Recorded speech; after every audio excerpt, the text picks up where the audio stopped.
मज़ेदार चुटकुले चैनल को सब्सक्राइब जरूर करें। लड़का बहुत देर से लड़की को घूर रहा था। लड़का बस में, आई लव यू। लड़की, सूरत देखी है? लड़का, नहीं, मैं तो बस अहमदाबाद तक गया हूँ, सूरत का टिकट ही नहीं मिला। लड़की बेहोश। हाथ मिलाने के बजाय नमस्ते का चलन ज़्यादा रखें, क्योंकि जाड़े का मौसम है और हो सकता है सामने वाले ने नाक साफ करके बाद हाथ धोना हो। एक लड़की की शादी के बाद पहली बार उसकी सहेली से मिलने आती है। वो आपस में बातें कर रही होती हैं। लड़की उसे बताती है, मुझे अपने पति पर शक है कि वो रोज़ बाहर किसी लड़की से मिलते हैं। सहेली हैरानी से बोली, ओ तुम क्या करोगी? लड़की, आज ही उनके पीछे अपने दोनों बॉयफ्रेंड को लगाती हूँ। एक आदमी ने 100 बार खूनदान करके रिकॉर्ड बनाया, मगर ब्लड बैंक वालों ने ये कहते हुए उसकी पत्नी को पुरस्कार दिया, आपने नहीं पिया तभी तो हमने लिया। पप्पू, कल मैंने एक रॉकेट छोड़ा तो सीधे सूरज से टकरा गया। बंटी, फिर क्या हुआ? पप्पू, फिर मेरी पिटाई हुई। बंटी, किसने पीटा? पप्पू, सूरज की मम्मी ने यार। इंसान के शरीर में 1,29,000 नसें होती हैं।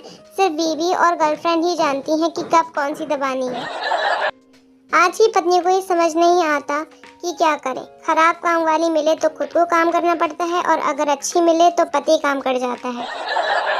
डॉक्टर, आपकी असली बीमारी की वजह समझ में नहीं आ रही। हो सकता है शराब पीने की वजह से ऐसा हो रहा हो। संता, कोई बात नहीं डॉक्टर साहब, जब आपकी उतर जाए तब मैं चेकअप के लिए दोबारा आ जाऊंगा। असली विद्यार्थी वे ही होते हैं जो पास में माँ या बाबूजी के करवट भर लेते ही ऐसे पन्ने पलटने लग जाते हैं जैसे अब पीएचडी निपटा के ही उठेंगे। गोलू, वे लोग जो ऑफिस में देर तक काम करते हैं वे क्या सब मेहनती होते हैं? मोनू, नहीं, या तो वे बीवी से तंग है या ऑफिस में किसी और के संग है। हमारी अधूरी कहानी। गाना इतना रोमांटिक है, गाना सुनते ही मैं अपनी जीएफ को मिस करने लगा। साला बाद में याद आया कि मेरी तो कोई जीएफ ही नहीं है। एक नई टीचर स्कूल में पढ़ाने गई। 2 बच्चों को एक जैसा देखकर टीचर ने पूछा, क्या तुम जुड़वा हो? बच्चा, जी नहीं, हम पड़ोसी हैं। पहली बार में लगा कि वो मेरी है। उसकी आंखें समुद्र से भी गहरी हैं। प्रपोज कर कर के थक गया, फिर पता चला वो तो बहरी है। एक रिसर्च के मुताबिक सुंदर लड़कियां कम अगले लड़के पसंद आते हैं। साला तभी सोचूं अभी तक मेरी जिंदगी क्यों नहीं आई।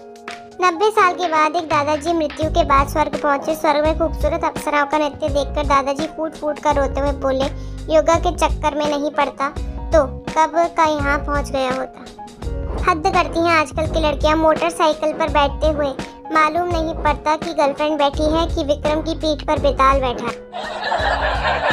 अनजान लड़के को भैया कहना भी मानवाधिकारों का हनन है। इसके लिए भी 200-300 साल की सजा होनी चाहिए। ऑल इंडिया कुंवारा संघ। बहुत कम लोग ये जानते हैं कि भीष्म पितामह के बाद सिर्फ एमडीएच मसाले वाले ताऊ को ही इच्छा मृत्यु का वरदान प्राप्त था।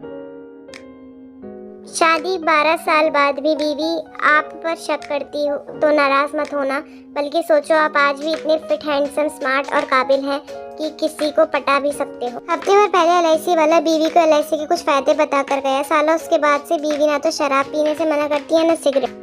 पांडे, चचा, मेरी बीवी को ना पानी से बहुत डर लगता है।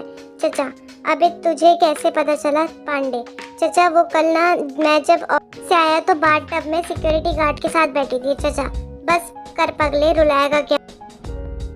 1 महीना तलाक लेने के लिए कोर्ट पहुंची। जज साहब, मैं अपने पति से तलाक लेना चाहती हूँ। जज ने पूछा, पर क्यों? महिला ने कहा, वह मेरे प्रति वफादार नहीं है। पूछा, ये बात तुम्हें कैसे पता चली? महिला ने जवाब दिया, माय लॉर्ड, मेरे एक भी बच्चे की शक्ल उनसे नहीं मिलती। महिला, डॉक्टर साहब आप दवा की शीशियों पर पर्ची चिपका दे। डॉक्टर, अरे इसकी क्या ज़रूरत है? महिला, नहीं डॉक्टर साहब, आप बस पर्ची चिपका दीजिए। डॉक्टर, ठीक है, परंतु क्यों? महिला, दरअसल इससे मुझे पता रहेगा कि कौन सी गोली मेरे पति के लिए है और कौन सी कुत्ते के लिए, क्योंकि मैं नहीं चाहती कि शीशी बदल जाए और मेरे पति कुत्ते हो जाए।